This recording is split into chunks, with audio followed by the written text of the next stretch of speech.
You're going to pay for all the pain and suffering you've caused. The reason? Because you couldn't stay beautiful. Dad, what are you talking about? I asked, my heart racing.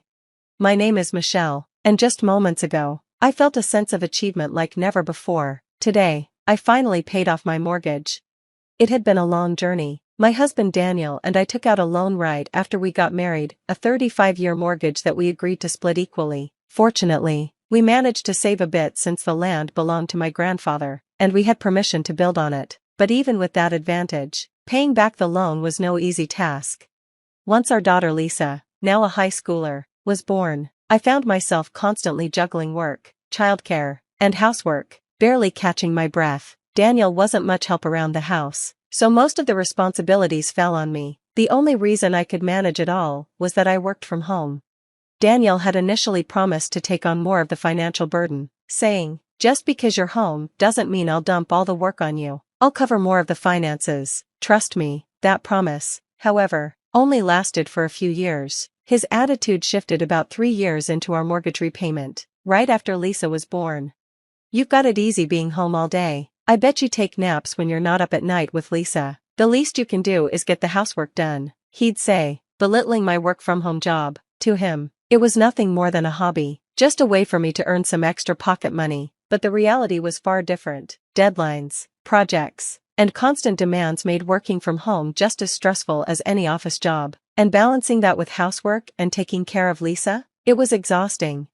Daniel never understood that. There were times when I seriously considered leaving him. Once, I even brought up divorce, but he tearfully apologized, saying he wanted to keep our family together, and we had Lisa. I didn't want to jeopardize her future or cause her emotional distress, so I held on, trying my best to keep things together. But today, after years of sacrifice, we finally paid off the mortgage. I thought this would be a new chapter for us, a fresh start. We were celebrating at a fancy restaurant, just the three of us, when Daniel leaned in with a strange look on his face. "So, you've paid off half the mortgage now," he said casually, sliding a piece of paper across the table. "Could you sign these divorce papers?" I stared at him, stunned. The moment we achieved something monumental as a family, he asked for a divorce. I had dressed up a little more than usual and was savoring a delicious meal. It felt like a well-deserved celebration. That's when Daniel took out the divorce papers. There had been no signs leading up to this moment. "Mom, congratulations on paying off the mortgage," Lisa beamed. "Thank you, sweetheart. Now, we need to start saving for retirement," I replied, feeling relieved but already thinking ahead. "Oh no, does that mean we can't splurge?" Lisa teased. "Don't worry, we'll still enjoy ourselves, but we also need to save for things like your future study abroad program." "Thanks, Mom, I'll help with saving too. Just let me know what I can do." Lisa and I were having such a hopeful conversation. Without the mortgage, we could save more quickly, and we were optimistic about how to use our money in the future. It was touching to see my daughter, now a high schooler, mature enough to talk about these things. And then, out of nowhere, Daniel dropped a bombshell. "You know, Michelle, I just don't see you as a woman anymore. The way you've been working so hard is honestly a turn-off. I can't deal with it any longer. I'm planning to marry this younger woman I've been seeing, so could you move out?" He said it casually, completely oblivious to the shock on Lisa's and my faces. "Her name's Amelia. Want to see a picture? Isn't she cute? She's totally different from you. Even when she's working, she looks like she's having fun, not stressed at all. She's a real social butterfly, unlike you." I stared at him, disbelief freezing me in place. "Wait a minute, Daniel. The reason I've been working so hard was to pay off our family's mortgage. Do you have any idea how difficult it was to pay half on a work-from-home salary? I was also busy with all the housework, something you never helped with." "Well, housework is a woman's job, isn't it? I'm just no good at it." "I wasn't good at housework either," I shot back, "but I did it for our family. We just paid off the mortgage. Shouldn't this be our moment to enjoy together? When I suggested divorce years ago, you begged me to stay because of Lisa." "I've changed my mind since then," Daniel replied, irritation creeping into his voice. Despite being in a fancy restaurant, the mood had soured completely. "What can I say? Younger women are just more attractive. Sure, I admired how you paid off the mortgage with your little work-from-home job, but that doesn't compare to youth." "That's terrible, Dad, that's awful," Lisa interrupted, her voice sharp with anger. "Apologize to Mom, that's so rude." Lisa didn't understand. Not yet, but Daniel just shrugged, turning to me. You get it, don't you? Michelle, women are like appliances, newer models perform better, and everyone wants them, right? Comparing me to an appliance? How rude, I snapped, still trying to process the cruelty of his words. Well, I don't have any feelings for you anymore, so it's only natural I say rude things, don't you think? As for not divorcing because of Lisa, sure, I said that at the time, but it was just an excuse. Daniel's words were hitting me like a train, and before I could fully grasp the weight of what he was saying, he continued, back then, I thought using Lisa's name would make you reconsider divorce, but in reality, I wasn't thinking about her at all. I just didn't want to let go of someone who'd do the housework for me. I stared at him, stunned. Can you really say that in front of Lisa? What kind of parent are you? He shrugged, completely indifferent. What does being a parent have to do with anything? I've always put myself first. This whole sacrificing yourself for your child's sake, that's just self-satisfaction, isn't it? Don't drag me into that. His words were unbelievable. Sure, Daniel had always been a bit selfish, but I thought he still cared for Lisa in his own way. I never imagined he would say something like this so openly in front of her. Look, I feel bad leaving a woman your age all alone, Michelle, just like you. That's why I'm giving you all our assets, Daniel said, as if he were doing me some great favor. Dad, what are you talking about? You literally just told Mom to leave, Lisa retorted, her voice full of disbelief. That's why I'm giving you the money, but in exchange, I'm taking the house. Consider it alimony, he stated casually, as if this made perfect sense. Alimony? Why would Mom owe you anything? Shouldn't you be the one paying for having an affair with a younger woman? Lisa shot back, furious. It's not that simple, Lisa, your mom is at fault too. Daniel smirked. Let's call it the crime of not staying pretty, huh? Oh, and let's not forget the crime of prioritizing her daughter over her husband. He laughed out loud, taking a sip of his drink as if it were some kind of joke. Lisa's eyes blazed with anger at his nonchalance, but he didn't seem to care in the slightest. His coldness was unbearable, and yet there he was, dismissing everything like it was just a game. I felt an eerie calm wash over me, or maybe my thoughts were just frozen in shock. I couldn't grasp what was happening, it was beyond comprehension. Daniel felt like a stranger, someone entirely alien to me. He said, I'm giving you all the money, but since we've been prioritizing mortgage repayments, there isn't much left. I'm keeping the house for myself. The alimony is for not staying pretty and for prioritizing Lisa over me.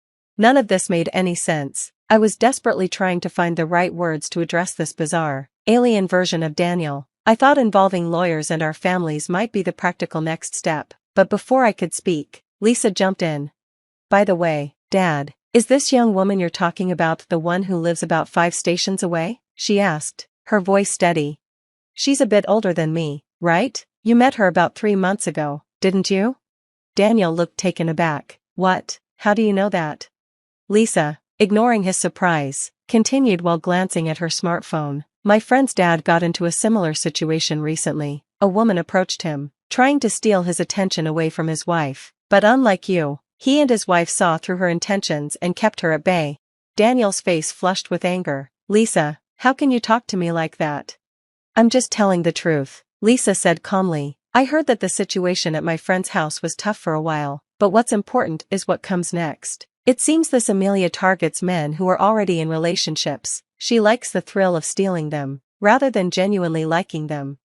Daniel's face went pale as Lisa showed a few photos from her phone. Look at this. The first photo is of my club senior being approached by her. The second is of a classmate of mine. Both of them have girlfriends, and Amelia told them, look at me, not your girlfriend. What does that mean? I asked, confused. It means she enjoys taking other people's men, Lisa explained. She doesn't genuinely like them, she just enjoys the chase. Daniel seemed stunned, his face blank for a moment. Then, regaining his composure, he shot back defensively. No, Amelia isn't like that. Don't spread lies. I love her, and she loves me. Stop making false accusations just because you're a high schooler, he added, frustration evident in his voice. Even high schoolers should know a thing or two. Lisa remained unshaken. Dad, what about the reason for the alimony? The so-called sin of prioritizing your daughter and not staying pretty. What kind of joke is that? It's not funny at all. Daniel's anger flared. That's no way to talk to your parent. You're being disrespectful. Lisa responded firmly. And you're being really rude to Mom, claiming alimony for such bizarre reasons. The house is in Mom's name, right? And when it comes to the mortgage, Mom was the one who paid more, especially under the guise of child support. The contributions to household chores have been vastly different, too. If you really want a divorce, you should cover the cost of the house, which is in Mom's name. That includes the full price of the land. And the one who should leave the house after paying alimony and enjoying yourself with Amelia is you, Dad. At Lisa's words, Daniel seemed momentarily at a loss. Perhaps, deep down, he recognized he was on the losing end of this argument but was unwilling to admit it. He tried to counter Lisa's points, his desperation evident.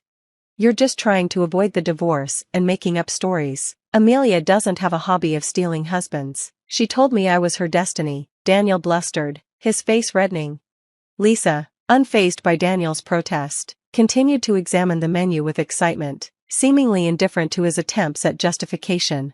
Daniel's frustration grew. Amelia and I are bound by true love. You're just trying to interfere with that. You could even pay the alimony as an apology for that. Lisa responded with mock enthusiasm. Oh, really? I didn't realize you knew so much. Despite being just a high schooler, if you're so certain, why not involve a lawyer?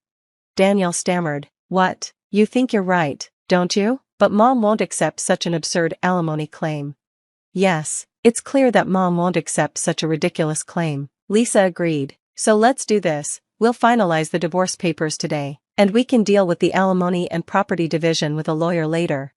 It's settled then. We'll handle it when we get home. Let's focus on dessert for now, Lisa said, her tone final and calm. Despite being initially taken aback by Daniel's incomprehensible statements, his words gave me the courage I needed. Regardless of who Amelia was, I could no longer be with Daniel. If he couldn't live with us, then there was only one thing left to do. I took a deep breath and signed the divorce papers. The three of us then quietly finished our dessert and left the restaurant. The following day, we went to the city hall to submit the divorce papers. The divorce was finalized, and Daniel and I began living separately in weekly rental apartments. Of course, I stayed with Lisa throughout the process. We each hired lawyers, and began discussions about dividing the assets and handling the alimony. No lawyer would entertain Daniel's ridiculous claims about my appearance or my prioritization of our daughter. Daniel's liability was clear, and even he, who had dismissed Lisa and me so easily, appeared vulnerable when faced with legal scrutiny. Eventually, he conceded his faults. The divorce was finalized with Daniel giving up his claim to the property. The house was officially transferred to my name, a fitting consequence of his long-standing neglect of household responsibilities. The outcome was the best for Lisa and me. Daniel, however, continued his bravado, saying, I don't need any money. I've got Amelia. You can cling to that old house until you've paid off your 35-year mortgage. I'm starting a new life. Daniel's bravado didn't last. It turned out Amelia was exactly as Lisa had described, someone who enjoyed toying with men in relationships or marriages. As soon as Daniel and I separated, Amelia lost interest and dumped him. This unexpected turn of events left Daniel floundering, stripped of his assets and his so-called true love. He came back to me, desperate to reconcile. Michelle, I'm sorry, please forgive me. You're the only one for me. I'm the only one for you, right? I was unmoved. What are you talking about? I'm exhausted from doing housework for you. Besides, I don't think I'll stay beautiful in the future. I plan to prioritize Lisa and myself from now on. I can't risk being sued for alimony again. So reconciliation is out of the question. Absolutely out of the question. The blunt rejection must have been a severe blow to Daniel. Since then, I haven't heard from him. I've moved out of the weekly rental and am now happily settled in my own home. Mortgage paid off with just Lisa's and my efforts. Lisa is preparing for college entrance exams, and I'm committed to supporting her in every way I can.